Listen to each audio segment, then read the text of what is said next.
Model pembelajaran terpadu tipe Webbed atau jaring laba-laba adalah pendekatan pembelajaran yang menggunakan suatu tema sentral sebagai pengikat untuk menghubungkan beberapa mata pelajaran sekaligus.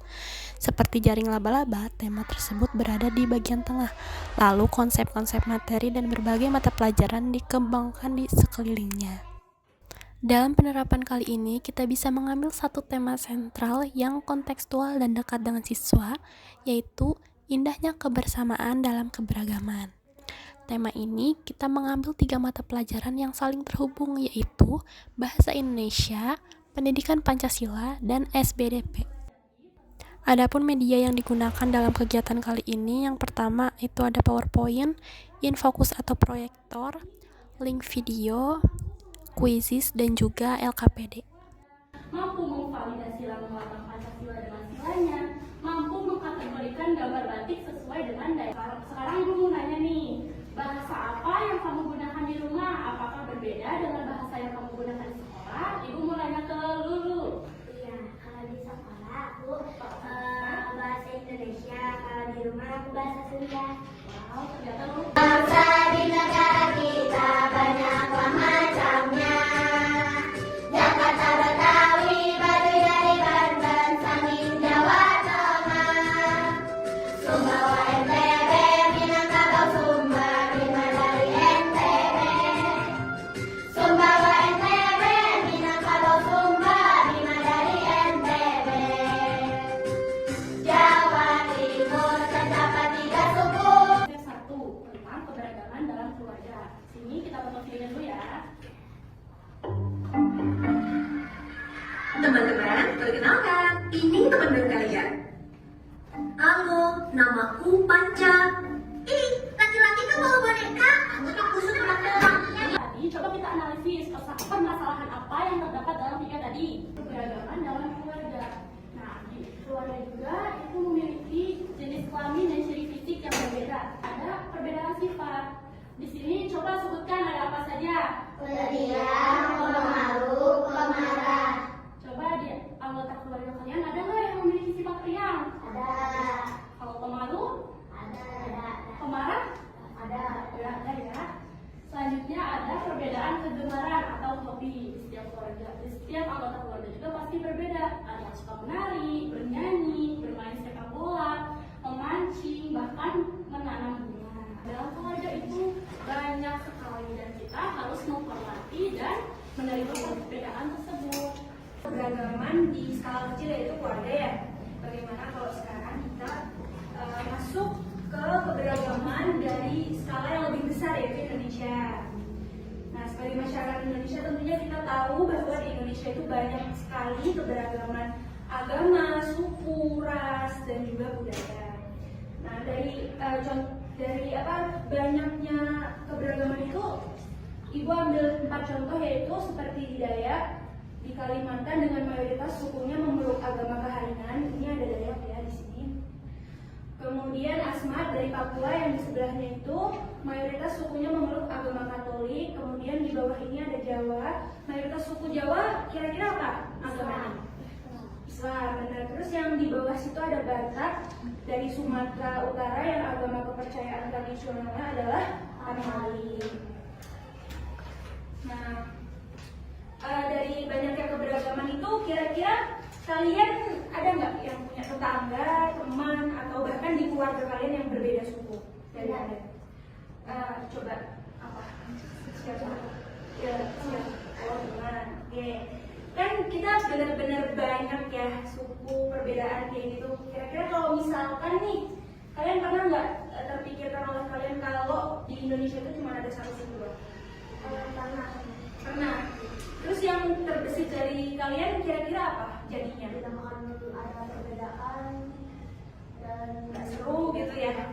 Oke, gimana kalau misalkan kita nonton video biar kita tuh tahu gimana ya jadinya kalau cuma ada satu suku di Indonesia.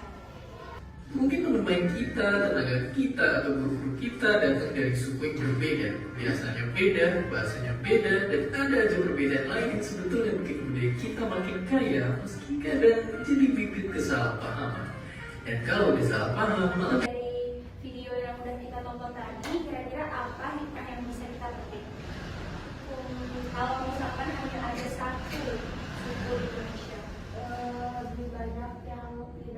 menerima orang lain ya, jadi dia malah antisosial gitu ya, jadi orang-orangnya malah lebih tertutup dan juga tidak damai gitulah ya negaranya. Kemudian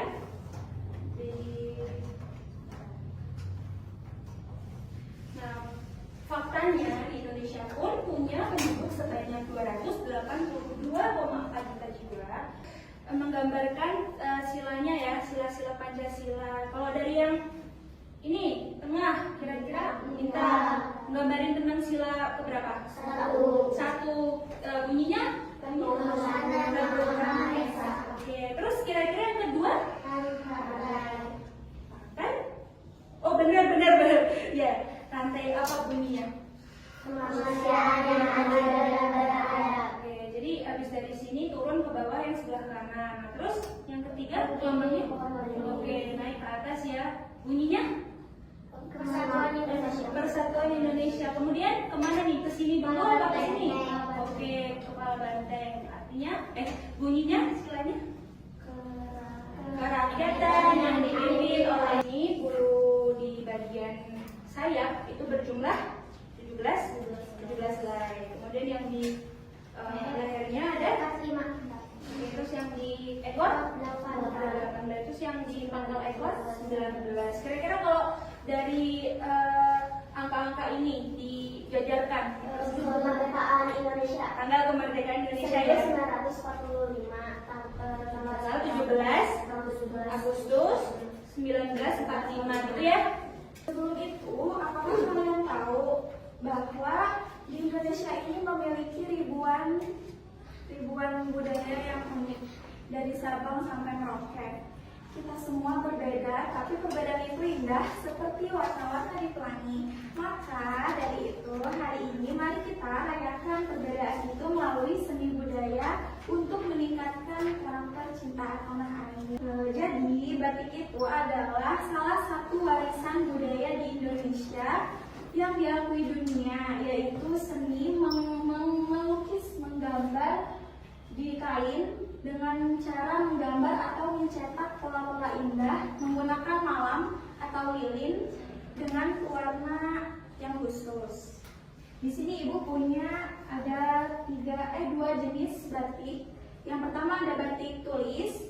Batik tulis itu menggunakan alat canting. Caranya digambar langsung menggunakan tangan. Tapi karena pembuatan canting ini prosesnya lama, tapi hasilnya juga tetap bagus, cantik, dan unik. Yang kedua ada jenis batik menggunakan cap. Setiap daerah mempunyai ciri khas batik pasti ada maknanya tersendiri. Dari batik Sekar Jagad ada maknanya yaitu keindahan dari semua perbedaan yang menyatu. Yang kedua ada batik Pring Sedapur dari Jawa Tengah, yaitu memiliki makna keindahan, kerukunan, kedamaian dalam kehidupan. Yang ketiga ada batik Asmat berasal dari Papua. Batik ini terinspirasi dari suku Asmat. Terakhir, sebelum pulang untuk mengukur pengetahuan kalian dan mengenai materi dari awal sampai akhir, ibu akan membagikan KPD. Misi A.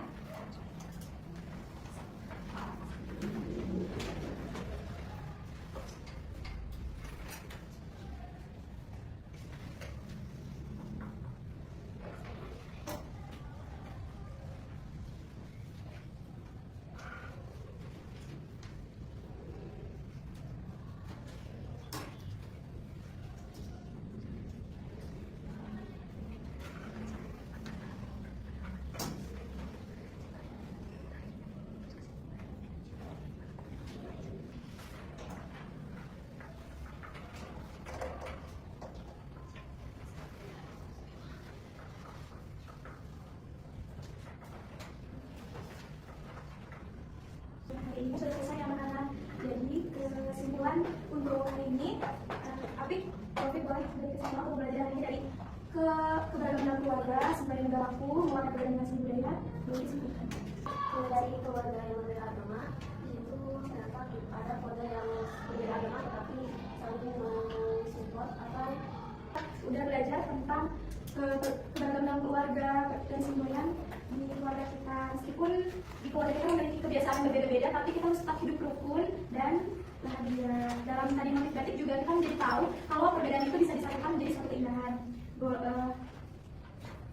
Boleh sekarang untuk mengakhiri pembelajaran berdoa dalam hati, oke? Sudah ada yang mati banget. Doa selesai. Sikap bersama. Sikap bersama. Assalamualaikum